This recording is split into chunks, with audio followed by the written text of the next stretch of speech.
Latar belakang investasi saham yang baik memerlukan analisis yang mendalam dan tidak hanya berdasarkan spekulasi. Terdapat dua pendekatan utama yang digunakan investor, yaitu yang pertama analisis fundamental untuk menilai kondisi dan nilai intrinsik perusahaan. Yang kedua analisis teknikal untuk mempelajari pergerakan harga saham dan menentukan waktu transaksi.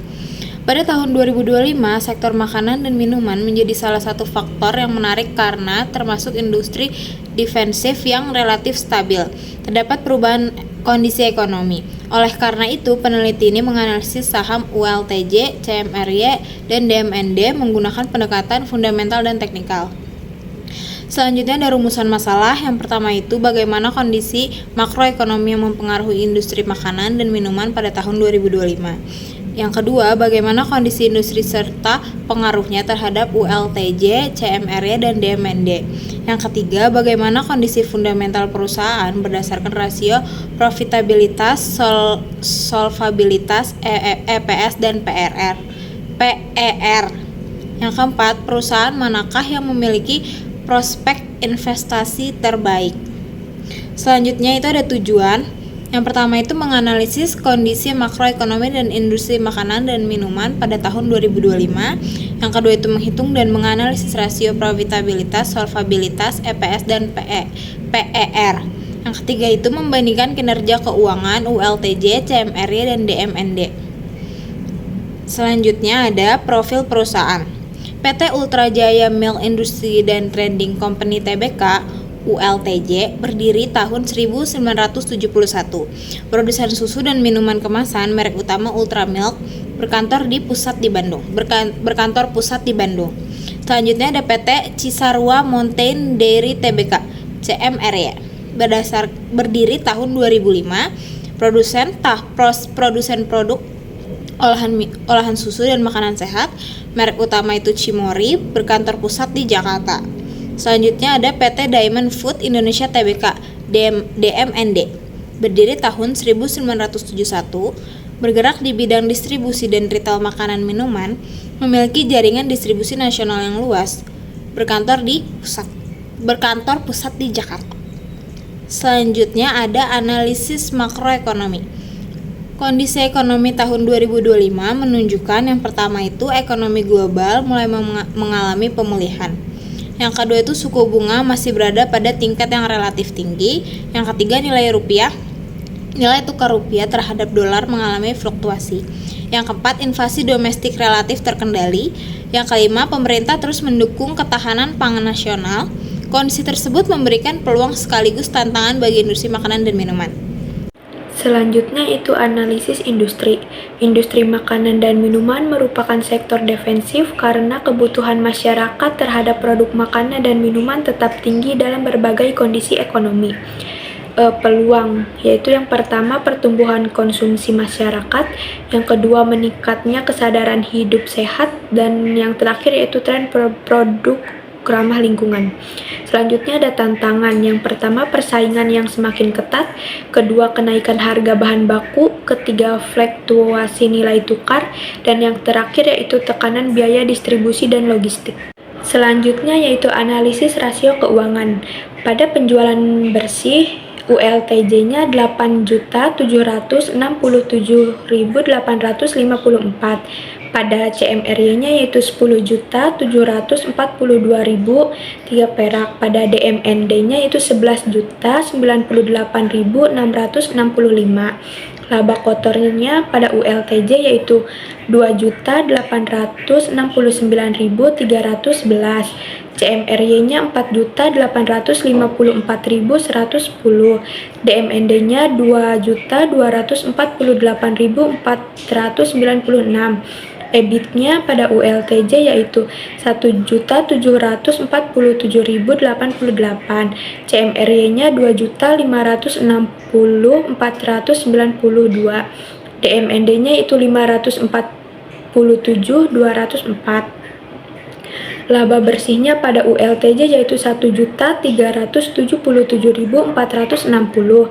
CMRY-nya yaitu 2.032.971. DMND-nya yaitu 435.170.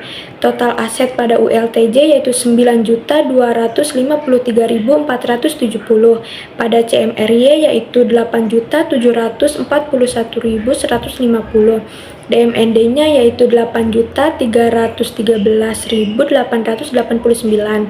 Total ekuitas pada ULTJ yaitu 8.316.460, pada CMRY-nya yaitu 6.784.747, pada DMND yaitu 6.577.548.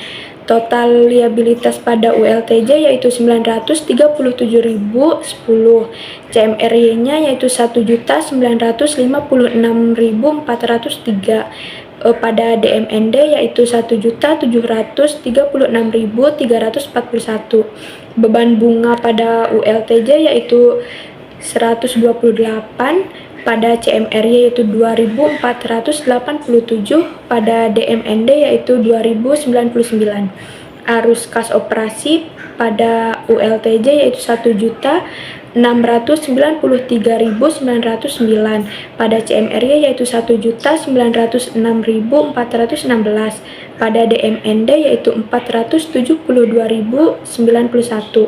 Jumlah saham beredar pada ULTJ-nya yaitu 10.595.085, pada CMRY-nya yaitu 7.934.068, pada DMND-nya yaitu 9.460.022. DMND mencatatkan penjualan bersih tertinggi sebesar 11,10 triliun diikuti oleh CMRY dan ULTJ. Namun CMRY mampu menghasilkan laba bersih tertinggi sebesar 2,3 triliun yang menunjukkan efisiensi operasional yang lebih baik. Selain itu, ULTJ memiliki total liabilitas paling rendah sehingga menunjukkan struktur keuangan yang lebih konservatif dan tingkat resiko yang lebih kecil. Selanjutnya yaitu analisis profitabilitas. Gross profit margin laba kotor atau penjualan pada ULTJ-nya yaitu 32,7%, pada CMRY-nya 45,3%, dan DMND-nya 20,3%. Operating profit margin EBIT atau penjualan pada ULTJ-nya yaitu 19,9%, CMRY-nya 23,9%, dan pada DMND-nya 4,9%. Net profit margin laba bersih atau penjualan ULTJ-nya 15,7%, CMRY-nya 19,0%, DMND-nya 3,9%. Return on asset laba bersih atau total aset ULTJ-nya 14,9%, CMRY-nya 23,3%, DMND-nya 5,2%. Return on equity laba bersih atau total ekuitas pada ULTJ-nya itu 16,6%, CMRY-nya 30,0%, DMND-nya 6,6%. CMRY memiliki profitabilitas tertinggi dan kemampuan menghasilkan laba paling baik dibandingkan ULTJ dan DMND terlihat dari nilai net profit margin 19%, return on asset yaitu 23,3%, dan return on equity 30%. ULTJ menunjukkan profitabilitas yang stabil, sedangkan DMND memiliki margin laba yang relatif rendah sehingga kemampuan menghasilkan keuntungan masih terbatas. Selanjutnya yaitu analisis solvabilitas. Yang pertama ada debt to equity ratio, liabilitas atau ekuitas pada ULTJ-nya yaitu 0,11 kali, CMRY-nya 0,29 kali, DMND-nya 0,26 kali. Interest coverage ratio EBIT atau beban bunga pada ULTJ-nya yaitu 13.658 kali, CMRY-nya 1.030 kali, DMND-nya 261 kali. Of to total debt, arus kas operasi atau total utang pada ULTJ-nya itu 1,81 kali, CMRY-nya 0,97 kali, DMND-nya 0,27 kali. Terlihat bahwa ULTJ memiliki struktur modal paling sehat, serta memiliki resiko utang yang lebih rendah. CMRY juga memiliki struktur permodalan yang kuat dengan tingkat resiko paling rendah, sedangkan DMND memiliki kemampuan pelunasan utang yang paling lemah. Analisis rasio pasar, earning per share atau laba bersih atau jumlah saham beredar pada ULTJ yaitu 129.099, CMRY-nya 256.021, DMND-nya 45.099. Price Earning Ratio harga pasar per saham atau EPS ULTJ-nya yaitu 10,50 kali, CMRY-nya 17,0 kali, DMND-nya 13,50 kali. Di antara ketiga saham tersebut, ULTJ memiliki valuasi yang paling murah, sedangkan DMND menawarkan valuasi yang cukup murah namun dengan kondisi fundamental yang lebih lemah. Di sisi lain, CMRY menjadi paling unggul karena memiliki kemampuan menghasilkan laba per saham tinggi. Selanjutnya ada analisis teknikal, yaitu pertama dari PT ULTJ. Berdasarkan pergerakan harga saham selama 1 tahun 2025, ULTJ masih berada dalam tren menurun atau downtrend. Setelah mengalami penurunan dari sekitar 1.850 ke area Rp1.300.000, meskipun sempat terjadi rebound pada November 2025, kenaikan tersebut belum mampu mengubah arah tren secara signifikan. Saat ini harga berada di area support sekitar 1.300 hingga Rp1.350.000, sehingga berpotensi mengalami pembalikan arah apabila mampu bertahan pada level tersebut.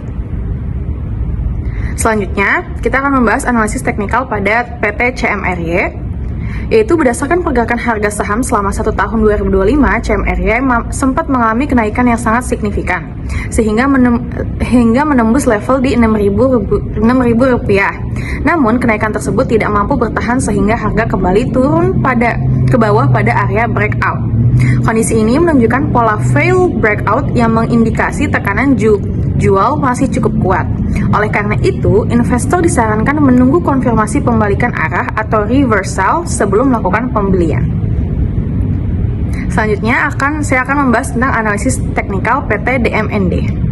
Berdasarkan pergerakan harga saham selama 1 tahun 2025, DMND sempat mengalami penurunan tajam pada pertengahan tahun, namun sejak Agustus 2025, harga menunjukkan pemulihan yang sangat konsisten hingga akhir tahun. Kondisi ini mengindikasi adanya peningkatan minat beli investor dan momentum positif di pasar.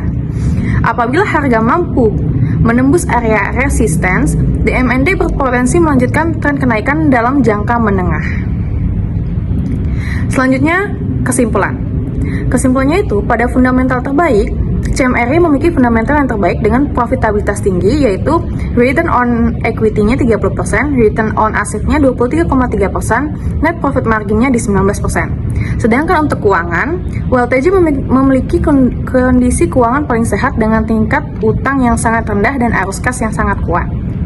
Untuk momentum teknikal, DMND memiliki profitabilitas dan kemampuan menghasilkan arus kas yang lebih rendah dibanding kedua emiten lainnya. Di sini saya akan membahas tentang saham rekomendasi yang bisa investor pilih. Untuk saham ULTJ itu direkomendasikan untuk membeli. Alasannya fundamental sangat sehat, hampir tanpa utang, arus kas kuat dan valuasi paling murah. Price earning rasionya di 10,5 kali. Dia cocok untuk investasi jangka panjang yang aman. Strateginya itu akumulasi bertahap di Rp1.300.000 hingga Rp1.350.000 dengan tahan minimal 3 tahun. Sedangkan untuk saham CMRY direkomendasikan untuk dipantau dengan alasan fundamental terbaik di ROE-nya 30%, sedangkan NPM-nya 19%. Namun secara teknikal sedang beresiko karena fail breakout. Tunggu momen yang lebih baik dengan strategi tunggu harga uji support di Rp4.200.000 dan muncul sinyal reversal entry jika bertahan. Sedangkan untuk saham DMND direkomendasikan untuk trading. Secara teknikal menarik atau recovery positif, namun fundamentalnya lemah dengan margin tipis, arus kas tidak kuat hanya untuk jangka pendek. Strateginya beli di harga Rp700 hingga Rp720.000 dengan target Rp750 hingga Rp780.000 dan stop loss di bawah Rp680.